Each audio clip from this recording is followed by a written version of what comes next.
अभिवादन स्वीकार कीजिए ब्रजेश मिश्रा का और आप देखना शुरू कर चुके हैं द डिबेट। मेरे पीछे लगे बैकग्राउंड पोस्टर से आप ये जान गए होंगे कि आज मुद्दा क्या है। बहनों भाइयों, इन दिनों देश में ज़बरदस्त पॉलिटिकल वायरल फैला हुआ है इंटरनेट पर कॉकरोच जनता पार्टी। ये कौन सी नई पार्टी है और इसने हिंदुस्तान में तहलका मचा दिया है। कुछ ऐसे असाधारण काम इस पार्टी ने कर दिए हैं जो कांग्रेस और बीजेपी मिलकर अब तक नहीं कर पाई है। और अचानक से आई इस जेंजी की धूम ने राजनीतिक पार्टियों को सतर्क, चौकन्ना, परेशान और हैरान कर दिया है। तो आज चर्चा करेंगे कॉकरोच जनता पार्टी की। क्या है ये कॉकरोच जनता पार्टी? कौन है वो लोग जिन्होंने इसकी स्थापना की? इसका मकसद क्या है और कॉकरोच नाम क्यों रखा गया है? बहनों भाइयों, इंटरनेट पर एक कैंपेन चल रहा है, ऑनलाइन कैंपेन कॉकरोच जनता पार्टी के नाम पे। इस वक्त बता रहे हैं इंटरनेट पर उसके पास 15 मिलियन से ज़्यादा फॉलोअर हो गए। बीजेपी के पास 14 साल की मेहनत के बाद 8 मिलियन फॉलोअर हैं। कांग्रेस 15 साल की मेहनत के बाद 12 मिलियन पहुंची है। कॉकरोच जनता पार्टी 4 दिन के भीतर 15 मिलियन पार कर गई है। उनकी लोकप्रियता इन दिनों आसमान को भी सुराख कर चुकी है। हैरानी की बात यह है कि दिन भर फ्री स्पीच का राग अलापने वाले एलन मस्क की कंपनी, जिसका नाम अब एक्स है, फॉर्मर नेम जिसका ट्विटर है, उसने कॉकरोच जनता पार्टी का अकाउंट ही इंडिया में बैन कर दिया। क्यों कर दिया इसका कोई जवाब नहीं।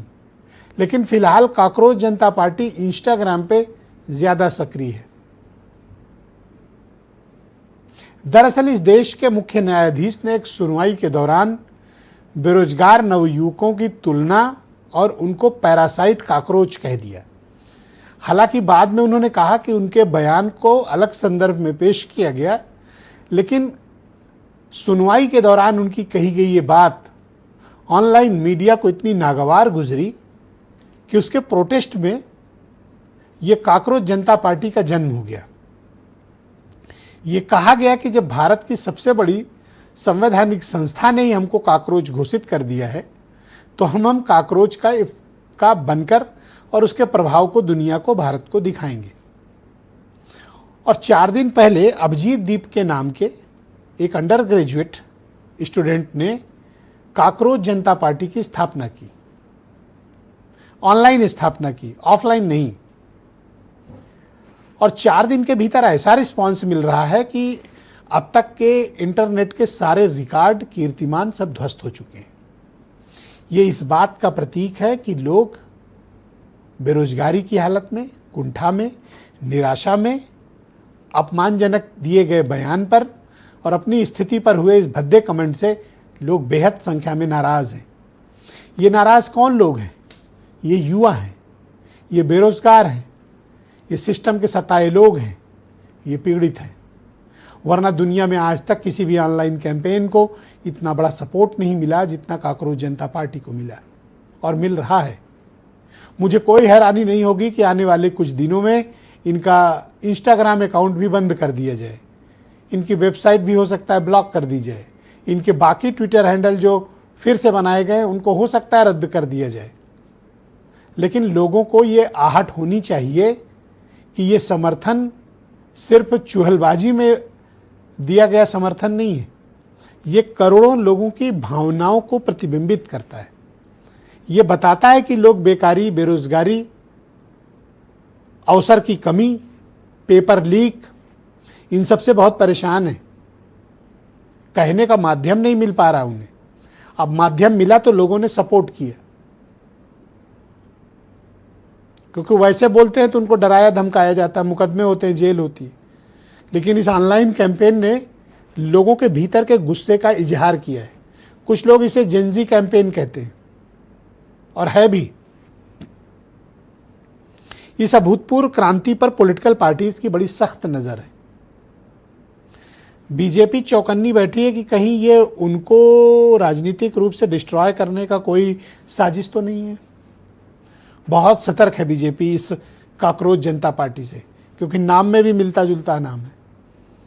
कांग्रेस पार्टी को मजा आ रहा है इस कैंपेन से। उसको लगता है कि उनके इस अभियान को एक न्यूट्रल संस्था आगे बढ़ा रही है जो जेनजी में लोकप्रिय है।